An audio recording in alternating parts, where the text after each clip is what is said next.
اس دنیا میں ایسے لوگ ہیں جو مانگتے ہیں سرے عام، ان کو دینا چاہیے، میں منع نہیں کرتا، لیکن آپ کو پتہ ہے کہ ایسے کچھ لوگ ہیں انہوں نے مانگنا اپنا کاروبار بنا لیا، اور سیالکوٹ میں ان کے اپنے ایئرپورٹ وہ پیٹرول پمپ ہے،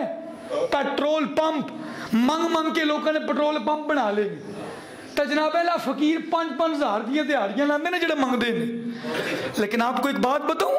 ہمیں اور مجھے اور آپ کو حکم ہے کہ ہم ایسے لوگوں کو تلاش کریں جو غریب بھی ہوں اور سفید پوش بھی ہوں، عزت نفس کی خاطر مانگے نہ۔ اور میں آپ کو ایک بات بتاؤں،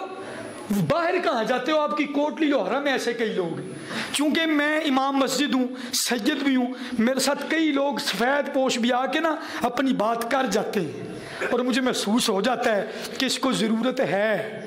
اس کو ضرورت ہے۔ آپ یقین جانیں امام سے یا شاہ جی سے نا جو لوگ اپنی بیوی سے بات نہیں نہ کرتے وہ شاہ جی سے کر لیتے ہیں۔ آپ لوگ بھی جو کسی پیر کے مرید ہیں، آپ لوگ بھی دیکھتے ہوں گے، آپ جو باتیں اپنی بیوی، اپنی ماں، اپنے بچوں سے نہیں کر سکتے وہ جا کے اپنے پیر صاحب سے کر لیتے ہیں آپ۔ تو میں جو آپ کو بات بتا رہا ہوں، آپ یقین جانیں لوگ اتنے پریشان ہیں کہ ان کے حالات بڑے معاملات خراب ہیں، لیکن وہ کسی نے کہا تھا ہستی پلکوں کے نیچے غم بھی پلتے ہیں، ہستی پلکوں کے نیچے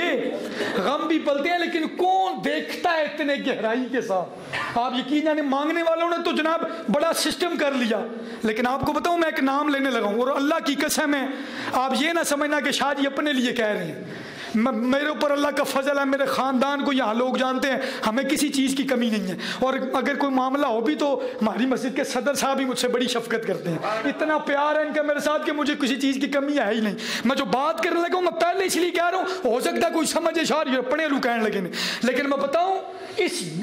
دنیا میں میں اپنے علاقے کی بات کر رہا ہوں، آپ لوگوں نے سفید پوش لوگ ڈھونڈ رہے ہیں نا، تو سب سے زیادہ جو ائمہ مساجد ہے نا، جو مسجدوں کے امام ہیں، آپ یقین جانے وہ کسی سے مانگتے نہیں، لیکن یارو بڑا مشکل معاملہ ہے، بڑا مشکل معاملہ ہے، اس طرف توجہ کیا کرو۔ آگے پیچھے دیتے ہو امام صاحب کو جا کے تحفہ دے آیا کرو جا کر، اسی بھی جناب امام صاحب نے ستیویں تے سوٹ دینا ہوں، ستیویں تے تے وہ جناب وہ کوئی بندہ پوچھے تو ستیویں تے سوٹ دین دے تے نال درزی بھی دس دے کیڑا جے کوئی سوٹ سوان۔ امام صاحب میرے مقتدی بڑے اچھے ہیں، مجھے تو پہلے روزے سے پہلے ہی دے دیتے ہیں، میں ویسے وہ نہ بھی دے تو مجھ پر اللہ کا کرم ہے، اور یہاں پر 2-3 بندے موجود ہیں جمعے میں، مجھے ایک چھوٹ دی، مجھے تو 3 چھوٹ دی ہیں۔ سیدوں سے لوگ محبت کرتے ہیں، میں اپنی بات تو کر نہیں رہا لیکن حقیقت بات بتا رہا ہوں کہ یہ دیکھیں نا ستیویں نو جناب امام صاحب نے عید کی خدمت لبڑی، منو دسو نا یار وہ عید والے دن پھر اپنی بیوی نو کتوں سوٹ لے کے دے، انہوں تو پھر قرضہ لینا پینا، ظاہر بات ہے سوٹ لینے کے لیے بھی اس کو 15 دن پہلے تو کچھ کرنا پڑے گا۔ ائمہ مساجد بھی ہیں، اس کے علاوہ آپ کے معاشرے میں بہت سارے لوگ ہیں، اور یار اس طرف توجہ کرو، کریں گے توجہ انشاءاللہ، اس طرف توجہ کیا کریں، سفید پوش لوگوں کو تلاش کریں جو مانگتے نہیں ہیں لیکن وہ ضرورت مند ہیں۔ ایک یہ اور آخری بات، ضروری بات، دیکھیں یہ صدقہ فطر زکوٰۃ یہ واجبات صدقات ہیں، یہ سیدوں کو نہیں لگتے۔ میں ہر سال تقریباً رمضان میں یہ بات کرتا ہوں لوگوں سے، زکوٰۃ اور صدقے فطر سیدوں کو کیوں نہیں لگتے؟ کیونکہ ان کا خون پاک ہے، ان کا نسب پاک ہے، یہ آپ کے نبی کی اولاد ہیں، جڑے کہندے نے نا شاہ وکھرے آئے نے، اور اپنے نبی کو جا کے پوچھن کیا وکھرے نے، کیا انہوں زکوٰۃ نہیں لگتی؟ سرکار نے بتایا امت کو کہ زکوٰۃ ان کو کیوں نہیں لگتی، کیونکہ وہ تمہارے مال کا میل کچیل ہے تے میری اولاد پاک ہے، تے سجدہ نو زکوٰۃ نہیں لگتی، زکوٰۃ اور صدقہ فطر نہیں لگتا سادات کو۔ تو مجھے بتاؤ اگر کوئی سید ہی غریب ہو، اس کو تو زکوٰۃ بھی نہیں مل رہی، اس کو تو صدقہ فطر بھی نہیں مل رہا، تو بتاؤ پھر وہ کدھر جائے؟ پھر ہمیں چاہیے نا کہ ہم پھر تلاش کریں ایسے سادات کو، بول دے نہیں اور تسی بول دے نہیں، لیکن آپ یقین جانے ایسے سادات بھی موجود ہیں۔ سنیں یہ محدث ابن جوزی 400 صدی 4 صدی کے ہمارے ایک بزرگ ہوئے ہیں، محدث ابن جوزی رحمۃ اللہ تعالی، انہوں نے ایک بات لکھی، انہوں نے کہا علاقہ تھا وہاں سے ایک سیدزادی اور اس کی 3 بیٹیاں ہجرت کر کے انتقال مکانی کر کے نا سمرقند میں آ گئی، اور انہوں نے آ کر پوچھا یہاں پر امیر لوگوں کے بارے میں ہمیں بتاؤ، یہاں پہ کوئی امیر کوئی شخص رہتا ہو؟ تو انہوں نے بتایا کہ یہاں پر ایک امیر ہے وہ مسلمان ہے، اور ایک امیر ہے وہ آتش پرست ہے، آگ کو پوجتا ہے۔ تو اس نے کہا میں نے آگ پوجنے والے کے پاس کیا جانا ہے، میں پیغمبر خدا کی اولاد ہوں، سیداتی تھی وہ۔ تو وہ جناب وہ امیر چودھری صاحب تھے نا، ان کے پاس چلی گئی اور اس کو کہنے لگی میری یہ 3 بیٹیاں، میرا شوہر انتقال کر گیا، میں بیوہ ہوں، میرے حالات بڑے تنگ ہیں، میری مدد کر۔ اس نے کہا تو ہے کون ہے؟ اس نے کہا بس میں تجھے اتنا بتا دیتی ہوں کہ میں پیغمبر خدا کی بیٹی ہوں، جس نبی کا تو کلمہ پڑھتا ہے نا میں اس کی بیٹی ہوں، میں اس کی بیٹی ہوں۔ تو اس نے آگے سے پتہ کیا کہا، محدث ابن جوزی اور مولانا بشیر صاحب نے بھی اس کو لکھا ہے، بہت سارے ہمارے بزرگوں نے کہا، محدث ابن جوزی بھی لکھتے ہیں کہ وہ کہنے لگی کہ میں تمہارے نبی کی بیٹی ہوں جن کا تو کلمہ پڑھتا ہے۔ تو آگے سے وہ امیر چودھری پتہ جن کے پاس دولت ہوتی ہے نا، انہوں نے وکھرا ہی نشہ چڑھ جاتا ہے۔ وہ کہنے لگا اچھا اگر سید زادی ہے تو کوئی اپنا شجرہ وغیرہ دکھا، کوئی کاغذ ہے ہی تو دس کے سید زادی ہیں۔ ایک میری بات یاد رکھنا، جب کبھی کوئی بندہ آپ کو کہہ دینا کہ میں سید ہوں، وہ جھوٹ بولن دیا تو چھتر انہوں جڑے پینے نے انہوں پہ جانے، لیکن کبھی آپ پنگا مت لینا۔ یہ روایت آپ کو بتائے گی، یہ روایت محدث ابن جوزی نے جو بات لکھی، اس نے کہا میرے پاس کاغذ کوئی نہیں ہے، بس بتا دیے میں تمہارے نبی کی اولاد ہوں، مدد کر۔ اس نے کہا جاؤ کاغذ نہیں ہے تو پھر مدد بھی کوئی نہیں۔ اب بیچاری پریشان تھی، سیدزادی تھی، بیٹیاں تھیں، جناب اعلیٰ وہ آتش پرست کے دروازے پہ چلی گئی، اس نے دروازہ کھولا، اس نے کہا محترمہ آپ کون ہیں؟ ان کے اندر بھی ادب تو ہوتا ہی ہے نا۔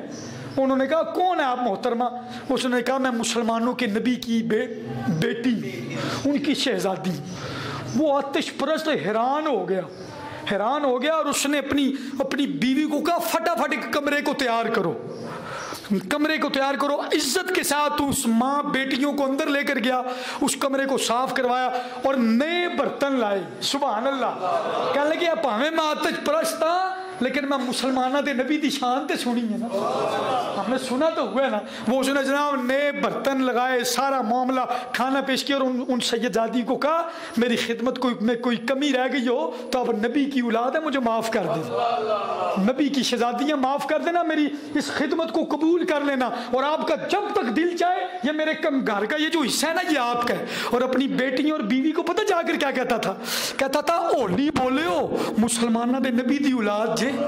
اولی بولے، اچھا نہ بولے ہو، کدھر بے ادبی نہ ہو جائے۔ اس نے جب یہ باتیں کی، اب کیا وہ امیر چودھری جب رات کو سویا نا، میرے اور آپ کے نبی نے فرمایا من رانی فی المنام فقد رانی، جس نے مجھے خواب میں دیکھا اس نے مجھے ہی دیکھا ہے۔ تو وہ اس نے جناب خواب میں دیکھا کہ لائن لگی ہے مسلمانوں کی جنت میں جا رہی ہیں۔ جب اس کی باری آئی نا محل کے اندر داخل ہونے کی جنت میں، تو ایک وہ فرشتے نے اس کو دھکا دیا چل دفع ہو جاؤ۔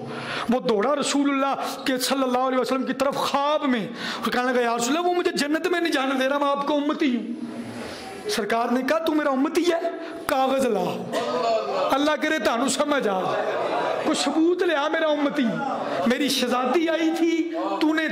دلیلیں مانگتا تھا، اس نے کہہ جو دیا تھا کہ میں سیدزادی، بات ختم، تو کاغذ مانگتا تھا، تو ایسی حرکتیں کرتا تھا۔ اب کیا ہوا، وہ جناب اس کی خواب سے آنکھ کھلی تو اس کی توڑے لگ گئی۔ اب لوگوں کے ترلے ڈالے مجھے بتاؤ وہ سیدزادی کدھر گئی ہے؟ اس کو کسی نے بتایا وہ آتش پرست ہے، اس نے گھر میں اپنے پناہ دی ہوئی ہے۔ اس نے جا کر زور سے دروازہ کھٹکھٹایا، وہ آتش پرست باہر آیا تو اس کے چہرے پہ بھی آج عجیب نور چڑھا ہوا تھا۔ وہ باہر آیا تو اس کو کہنے لگا میری بات سن، وہ سیدزادی کدھر ہے؟ جتنی تو نے ان کی خدمت کیا مجھ سے 10 گنا زیادہ لے لیکن وہ مجھے واپس کر دے، ان کی خدمت میں نے کرنی ہے۔ تو آتش پرست کہنے لگا تو اگر کل آ جاتا تو معاملہ اور تھا، جس نبی کو تو خواب میں دیکھ کر ہے مجھے تو وہ جاگتے ہوئے کلمہ پڑھا دیا کہ تو نے میرے بچوں کی عزت کی ہے، میرے اہل بیت کا احترام کیا ہے، اور مجھے نہیں کہا تو نے ہمارے بچوں میرے خاندان کی عزت کی ہے۔ یہ کیسے ہو سکتا ہے کہ تیرا خاندان جہنم میں چلا جائے؟ تو مجھے لوگ تو اپنے پیروں کے ہاتھ میں کلمہ پڑھتے ہیں، امام صاحب آگے کانوں میں اذانیں پڑھتے ہیں، باپ ماں کلمہ پڑھاتے ہیں استاد، لیکن مجھے تو میرے نبی نے آ کر خود کلمہ پڑھایا۔ اب تو 2 جہان بھی دے دے تو میں یہ سیدزادیاں تیرے سپرد